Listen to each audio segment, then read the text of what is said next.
दोस्तों, अगर आपका जन्म 90 के दशक में या फिर उससे पहले हुआ है तो आप लोग बजाज चेतक स्कूटर के बारे में तो जरूर जानते होंगे। और आपने भले ही इस स्कूटर को कभी चलाया हो या नहीं, लेकिन आपने इसके फेमस जिंगल हमारा बजाज जरूर गुनगुनाया होगा। हमारा कल हमारा आज, हमारा कल हमारा आज, बुलंद भारत की बुलंद तस्वीर, हमारा बजाज हमारा बजाज। दरअसल बजाज चेतक वो स्कूटर था जिसने लगातार कई दशकों तक हर भारतीयों के दिलों पर राज किया है। अपने समय में ये इतना पॉपुलर था कि उस समय लोगों के लिए स्कूटर का मतलब ही बजाज चेतक हुआ करता था और आम लोग इस स्कूटर पर अपनी छोटी छोटी फैमिलीज को लेकर बड़ा शान से चला करते थे। लेकिन फिर बाद में एक ऐसा दौर आया कि लोगों ने इस स्कूटर को नजरअंदाज करना शुरू कर दिया और फिर देखते ही देखते इंडियन रोड्स पर राज करने वाला ये स्कूटर सड़कों से पूरी तरह से गायब सा हो गया। तो दोस्तों, आज की हमारी इस वीडियो में हम आपको भारत के उसी चहेते स्कूटर बजाज चेतक की राइज एंड फॉल की कहानी बताने वाले हैं। तो दोस्तों, इंडियन मार्केट में बजाज चेतक की एंट्री साल 1972 में हुई थी और ये बजाज ऑटो कंपनी के द्वारा खुद मैन्युफैक्चर किया गया उसका सबसे पहला प्रोडक्ट था। वहीं बजाज कंपनी की अगर बात करें तो इसे जमनालाल बजाज जी के द्वारा आज से 76 साल पहले 1945 में ही शुरू किया गया था। लेकिन उस समय ये कंपनी विदेशी 2 और 3 व्हीलर व्हीकल्स को इंपोर्ट करके भारत में बेचा करती थी। कई सालों तक ये कंपनी इसी तरह से बिजनेस करती रही, जिसके बाद से साल 1959 में इस कंपनी ने 2 और 3 व्हीलर व्हीकल मैन्युफैक्चर करने का लाइसेंस प्राप्त कर लिया और अब व्हीकल इंपोर्ट करने की जगह खुद उन्हें बनाने की ही तैयारी शुरू कर दी।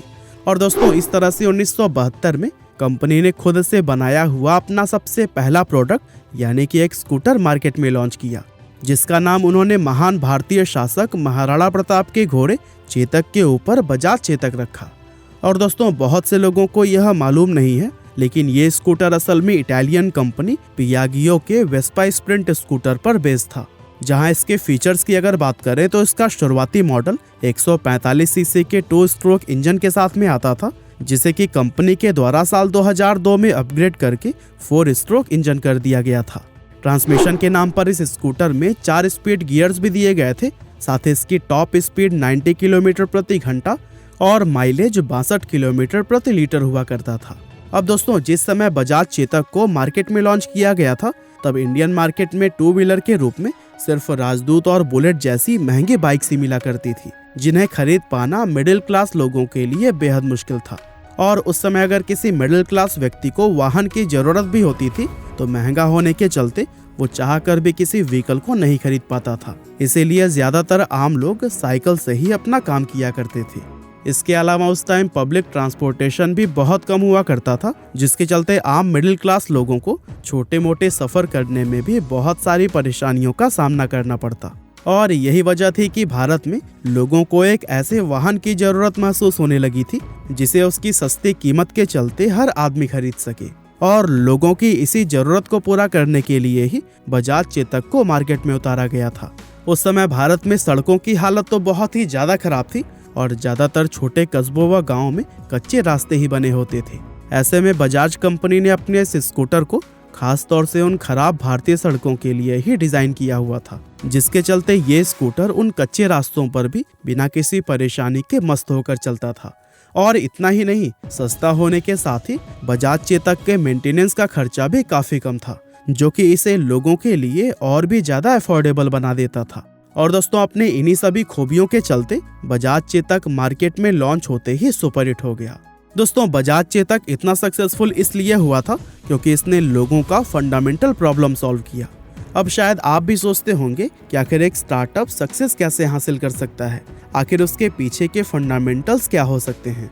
तो दोस्तों, इन्हीं सवालों के ही जवाब आपको 48 hour startup from idea to launch in 1 weekend नाम की बुक समरी में मिल जाएगा, जो कि भारत की best audio book platform Kuku FM पर उपलब्ध है। अब लोगों के बीच बजाज चेतक की डिमांड आसमान छूने लगी थी और उस टाइम देश में कोई शहर, कोई गांव, यहाँ तक कि कोई मोहल्ला भी ऐसा नहीं था जहां चेतक ने अपनी दस्तक ना दी हो। ये मिडिल क्लास लोगों के लिए उनका सिंबल ऑफ स्टेटस बन गया था, जहां एक छोटा सा परिवार आराम से इस पर सफर कर सकता था। यहाँ तक कि बहुत से लोग तो इस पर अपने परिवार के 4 से 5 लोगों को भी एक साथ लेकर निकल जाया करते थे, जिन्हें कि आप में से काफी सारे लोगों ने सड़क पर खुद अपनी आंखों से देखा होगा।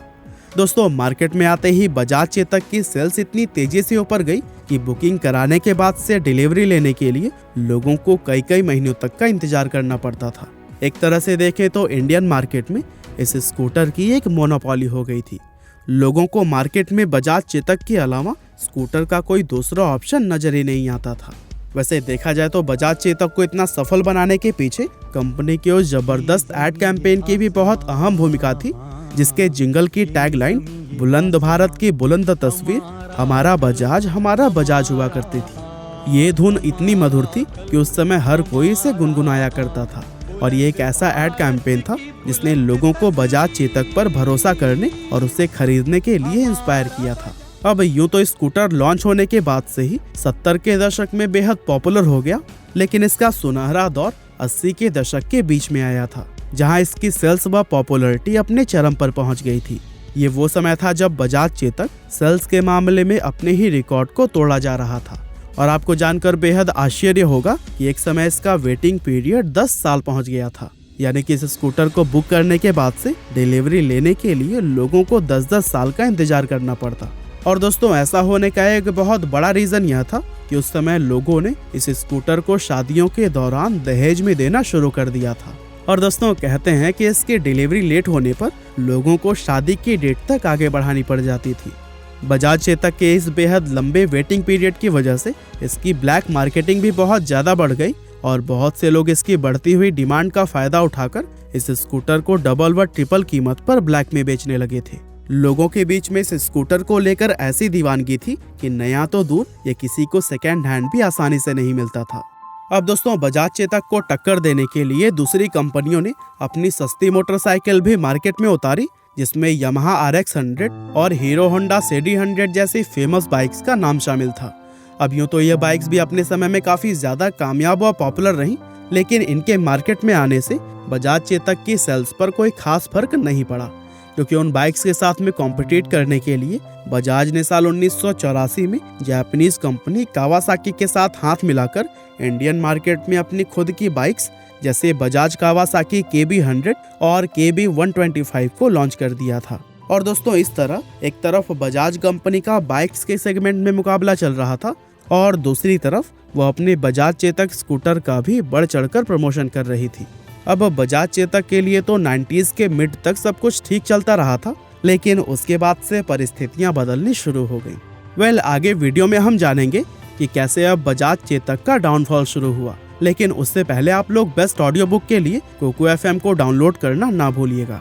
4.5+ रेटिंग्स के साथ आने वाले कोको FM ऐप में आपको 1000 घंटे से भी ज्यादा की कंटेंट लाइब्रेरी देखने को मिल जाती है। और इस वैलेंटाइन डे हम अपने सभी सब्सक्राइबर्स को प्यार का तोहफा देने के लिए स्पेशली कोको FM से बात करके 50% का डिस्काउंट भी लेकर आए हैं, जिससे कि आपको इनका एनुअल सब्सक्रिप्शन सिर्फ 199 रुपए में मिलेगा। लेकिन हाँ, ध्यान रहे, यह ऑफर सिर्फ 15 फरवरी तक ही उपलब्ध है। तो फिर करिए खुद को सेलिब्रेट। डिस्क्रिप्शन में दिए गए लिंक से कोको FM को डाउनलोड करिए और ऑफर के लिए सेल्फ लव 50 कोड का इस्तेमाल करिए। हालांकि चलिए फिलहाल हम जानते हैं कि बजाज चेतक का डाउनफॉल कैसे शुरू हुआ। दरअसल उस समय मार्केट में कंपटीशन बहुत ज्यादा बढ़ गया था, और एक तरफ LML कंपनी के वेस्पा PX और LML सेलेक्ट जैसे स्कूटर्स उसे मार्केट में कड़ी टक्कर दे रहे थे, वहीं दूसरी तरफ नई टेक्नोलॉजी से बनी होंडा एक्टिवा जैसे 2 व्हीलर मार्केट में लॉन्च किए जा रहे थे। इसके बाद से जैसे जैसे समय बीतता गया, वैसे ही वैसे लोगों का इंटरेस्ट इस स्कूटर से कम होता चला गया, और अब लोगों को नई टेक्नोलॉजी से बनी वो बाइक्स ज्यादा पसंद आने लगी थी, जो कि कीमत में सस्ती होने के साथ ही परफॉर्मेंस के मामले में भी बेहतरीन थी। अब दोस्तों, बजाज कंपनी ने जब देखा कि लोगों का इंटरेस्ट स्कूटर से ज्यादा बाइक्स की तरफ शिफ्ट हो गया है, तो फिर उन्होंने भी अपना ध्यान चेतक से हटाकर नई बाइक्स की मैन्युफैक्चरिंग पर लगा दिया। इसके बाद साल 2002 में कंपनी ने बजाज चेतक को 4 स्ट्रोक इंजन के साथ मार्केट में पेश करके इसकी सेल्स को बूस्ट करने की आखिरी कोशिश की, लेकिन ऐसा करने पर भी बिक्री में कोई खास बदलाव नहीं देखने को मिला, जिसके चलते कंपनी ने साल 2006 में बजाज चेतक के प्रोडक्शन को हमेशा के लिए बंद कर दिया। और दोस्तों इस तरह एक लंबे समय तक हर भारतीयों के दिलों पर राज करने वाला ये स्कूटर इंडियन रोड से पूरी तरह से गायब सा हो गया। हालांकि इसके बाद साल 2019 में बजाज कंपनी ने इस स्कूटर के इलेक्ट्रिक वर्जन चेतक इलेक्ट्रिक को लॉन्च करके फिर से वही 70s वाले मैजिक को क्रिएट करने की कोशिश की, लेकिन अपने खराब डिजाइन, महंगे कीमत और आउटडेटेड टेक्नोलॉजी के चलते ये मार्केट में कुछ खास कमाल नहीं दिखा पाया। तो दोस्तों यह थी कहानी बजाज चेतक की। यह वीडियो आपको कैसी लगी हमें कमेंट करके ज़रूर बताइएगा।